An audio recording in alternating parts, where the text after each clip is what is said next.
প্রশ্ন হলো, মানুষ হুট করেই কেন আইন নিজের হাতে তুলে নেয়? এর মূল কারণটা আসলে কোথায়? এটা বুঝতে হলে আমাদের বুঝতে হবে জনতাকে।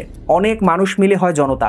মনোবিজ্ঞানী রজার ব্রাউন ক্রাউড বা জনতাকে দুই ভাগে ভাগ করেছেন। নাম্বার 1 সক্রিয় জনতা এবং নাম্বার 2 নিষ্ক্রিয় জনতা। একটা ঘটনা কল্পনা করুন, একটা রাস্তায় কোনো একটা দুর্ঘটনা ঘটলো, একটা বাইক এসে পথচারীকে ধাক্কা দিল। তারপর সেখানে কি ঘটবে? কিছু উৎসুক মানুষ সেখানে ভিড় জমাবে, কেউ হাতের ফোনটা নিয়ে ভিডিও করবে, কিছু মানুষ বাইকারকে ঘিরে গালাগালি করবে, কেউ বা তার দিকে মারমুখী হয়ে ছুটে যাবে এবং তাদের উদ্দেশ্যটা এমন যে সবকিছুর আগে দোষীর শাস্তি নিশ্চিত করতে হবে। অথচ সামনে আহত ব্যক্তি যিনি যন্ত্রণায় কাতরাচ্ছেন তার দিকে কারোরই তেমন দৃষ্টি নেই। এরপর যদি ঘটনাস্থলে পুলিশ চলে আসে তাহলে দেখবেন দৃশ্যটাই পাল্টে যাচ্ছে।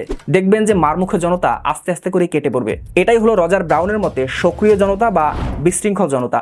অন্যদিকে মানুষ যদি খেলা দেখার জন্য ভিড় করে বা কারো বক্তৃতা শোনার জন্য ভিড় করে, সেটাকে মিস্টার ব্রাউনের মতে বলা হচ্ছে নিষ্ক্রিয় জনতা।